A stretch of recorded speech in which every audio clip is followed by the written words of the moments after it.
Hey everyone. Okay, I did not think I was going to come on and share this, but the Lord's just like impressing on me that I should share an amusing story. And if nothing else, maybe just a small smile for the day, right? But there's a much deeper thing that God's working on in me that could be encouragement to someone else. So, first of all, I can open with a scripture. I got this a couple years ago from a friend and mentor. And the scripture says, Jeremiah 12:5, if you are worn out after only running with a few men, how will you one day compete against horses? If you stumble on the easy terrain, how will you manage in the thick brush near Jordan? And the Lord had been really working on me in the last couple of years on the spirit of intimidation. I had a job that I had to come face to face with. I just got completely just ridiculous of falling apart at the seams kind of publicly in front of my team of people through work. And I was like, what the heck happened? Like, I'm actually a relatively confident person in several ways. I don't have any issues. I'm not afraid of conflict. I'm not afraid to speak in front of people, really. I mean, I get nervous and I don't like it, but I can do it. And I've been told I do it well. There's just areas where I'm like, this isn't an issue. And then there are times where I'm like, all of a sudden I go into fetal position. I can't even function. So I was like, okay, the Lord clearly wants to work on this spirit of intimidation is what I'm calling it. And there can be more things connected to it, but I'm just really working through this. And this is, and I thought I had dealt with it to a large degree, but apparently not. Apparently hadn't really gotten complete freedom from it.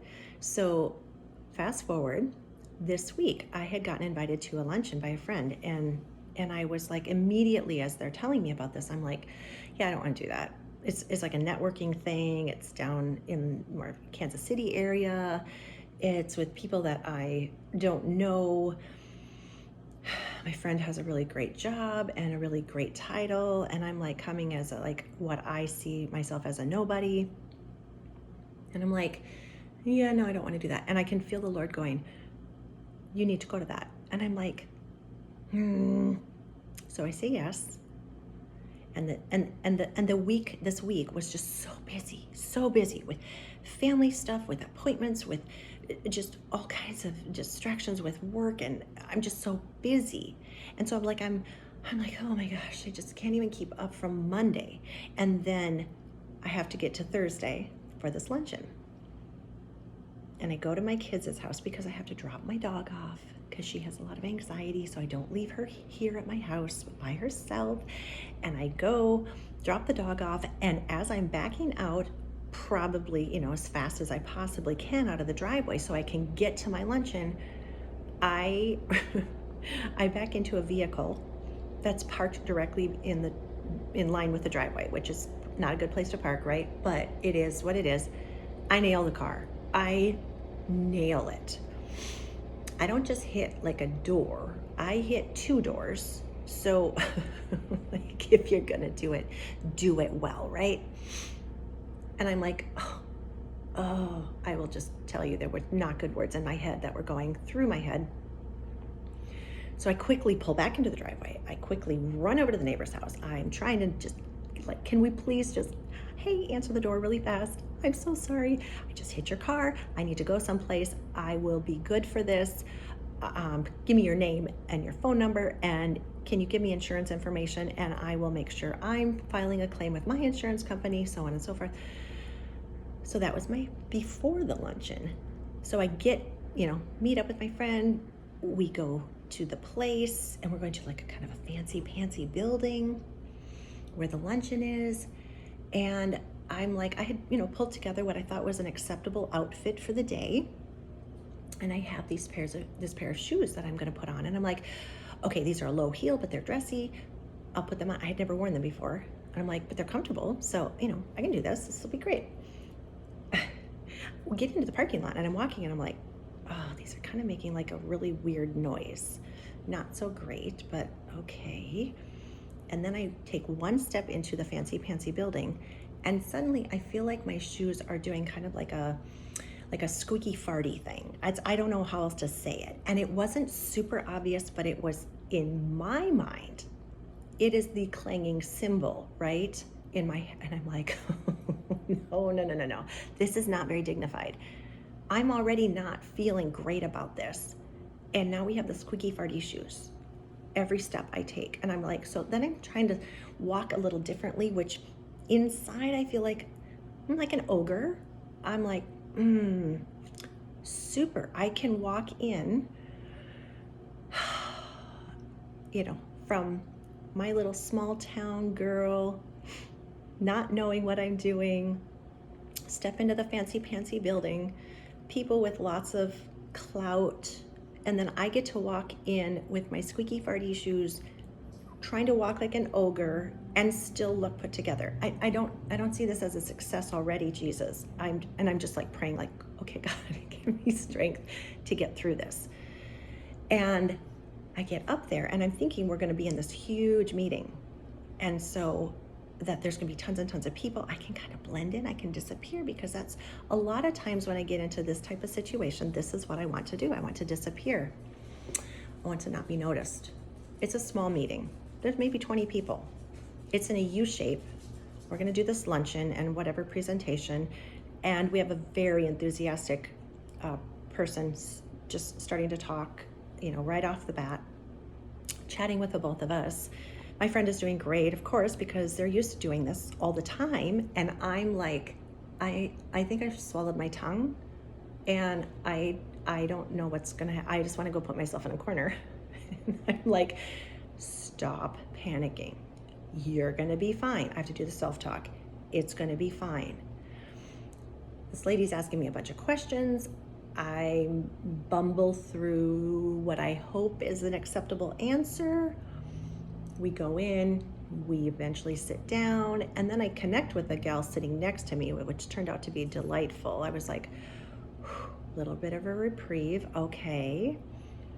And then they start the talk, and they start the, when people are eating and they're saying, just go ahead and eat, and we're gonna get started, but we do want you to introduce yourselves. And so I'm like, oh crap, I'm not ready for this.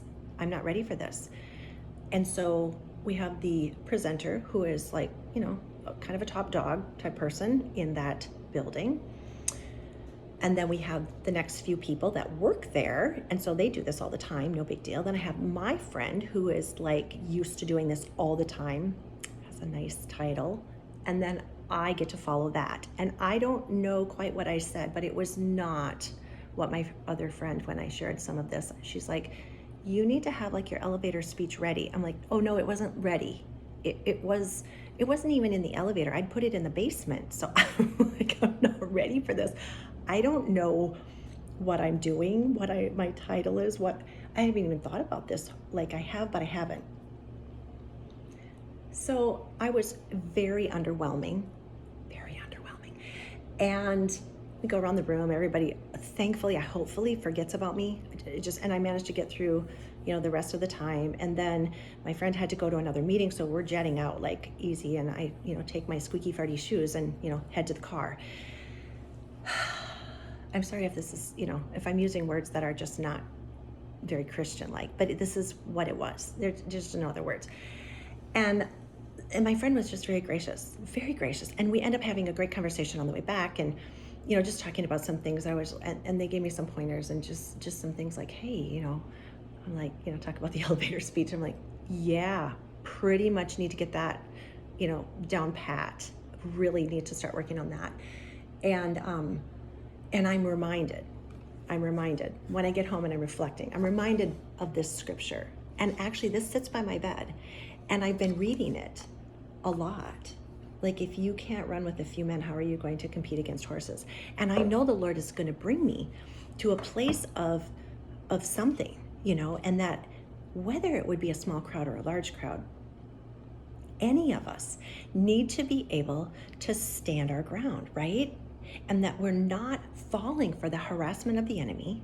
We're not falling for intimidation. We're not falling for oh, the voices in our head that are saying, you're not cut out for this, you're not ready for this, you're not adequate, you're not worth this, whatever, because it needs to get to the point. Like for me, I did have true breakthrough in some areas when the Lord said, I want you to do 30 videos. And I'm like, nah, I'll do the videos on a good hair day. And he's like, no, you're going to do 30 videos. I'm like, oh, okay.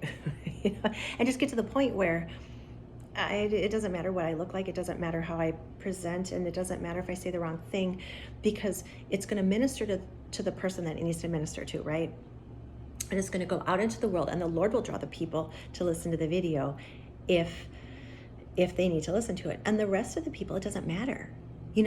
So the Lord didn't even necessarily have me going to that networking luncheon to network and meet up with people who were going to connect with me for a business reason. He was like, I'm going to make a point, because what I realized this week is sometimes I am so stubborn and I'm so not willing to deal with something that the Lord wants to bring healing in, that I will be willing to publicly just jump into the pothole and nearly kill myself. And then the Lord's like, how did that work for you? Yeah, not very well. Do you want to do that again? No, I think I'm going to just listen to what you have to say about this. And I'll do the hard work. Because I don't want to do that again. I don't want to look like the village idiot, because, oh, I did a stellar job this week. Stellar job. And the shoes added an extra measure of joy. But like what the enemy means for harm, the Lord will use for good. And what he did for me this week is, I'm like, well, thank you for that opportunity to see where I need to improve. And Jesus, what have you got next? Because I want to run with horses.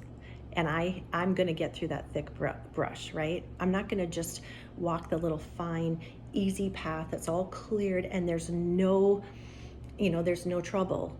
I feel like sometimes I have to be on the front lines of the battle, and I'm paving a way for somebody who, is maybe one step behind me, but wanting to do the same thing. And so it's like, okay, well, I'm going to do my part, so then you can do your part. And even if I'm pushing forward so that the person behind me or whoever it may be is going to be able to come in, and their platform is, I don't know, Billy Graham, or just like this huge thing that they are going to be able to literally change the world. But I'm helping make a way for one person. We have to just realize that the Lord just does things not in the way that we do it. And what he's seeing, again, big picture, he's seeing the big picture. So what seems so insignificant, and I didn't go prepared to this luncheon when I probably knew that I could be more prepared, and I just was being stubborn, and I was like, I just don't want to do this. Okay, fine, I'll just go. And then I go kind of in rebellion, and then the Lord's like, how's that working for you? Yeah, thank you, but let's do it your way next time. So there's your funny story for the day. I don't know, maybe you didn't find it amusing. I can look back and just laugh and go, oh my gosh. I did have a few people that I shared it with, and they were like, nice one, okay. But, God is using it. He's using it, and in a profound way for me. But he's also like, now I want you to get on, just share that with your friends online. Yay, okay. So if the Lord is calling you, like, into a larger something, whether it's your job or your family, or in relationships, in business, in your neighborhood, in your community, whatever it is, let God speak into that thing that doesn't feel like you can handle it, like you're ready for it, you're equipped for it. Let the Lord speak into what is it that needs healing, what is it that needs addressing, and go there. So you don't have to be me. Don't be a Lynn. Deal with your stuff, and it will go well for you. Much better for me. And next time I do this, it's going to be better. So, all right. Bless you guys. Have a good one.